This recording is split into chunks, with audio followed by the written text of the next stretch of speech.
आज जेहेतु बुधवार था से बापा आज हाट को जाकि पोहणा माछ नहीं आसते आ मो माँ को पचारि जे किस दे रांधि माँ तापर कहले छुई नाड़ी देकी रांधि दे तापर मो बापा जे पोहणा माछ आनी बेस बड़ साइज भी नहीं छोट साइज भी अच्छी आ देखो माँ केलाकुली कर रखी बर्तमान कड़े हूँ तेल देदी गरम होगा माछ पकादेली वन साइड होगला माछ को भल भाव से उल्टा उल्टी करदेली माछ देखो मोर पूरा कटकड़िया होगला मुझे काढ़ी नेली जो पछरे जो मुंड गुड़ा था भी भल भाव से पकई देकी कड़ाकड़ी कर भाजी दे भी काढ़ी नेली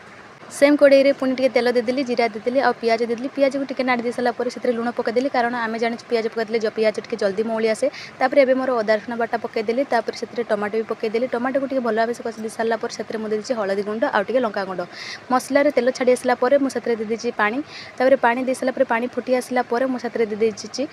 फिश मसला देखो तापर मुझे हूँ सुजना नाड़ी ताको भल भाव से कषा कषि करदेकी मुझे पानी देदेली पानी टी बसिका देती कारण जेहेतु सुजना नाड़ी देसी सुजना नाड़ी तो से सीझापी टाइम लगे देखो ये तरकारी फुटे सारापर मुझे देली तरकारी देखो आम पूरा रेडी आ देखो तरकारी भी टेस्ट बहुत भल था मत पोहणा माछ आदौ ही भल लगे आपको भल लगे कि ना मत कमेंट माध्यम जनइबे रही टाटा।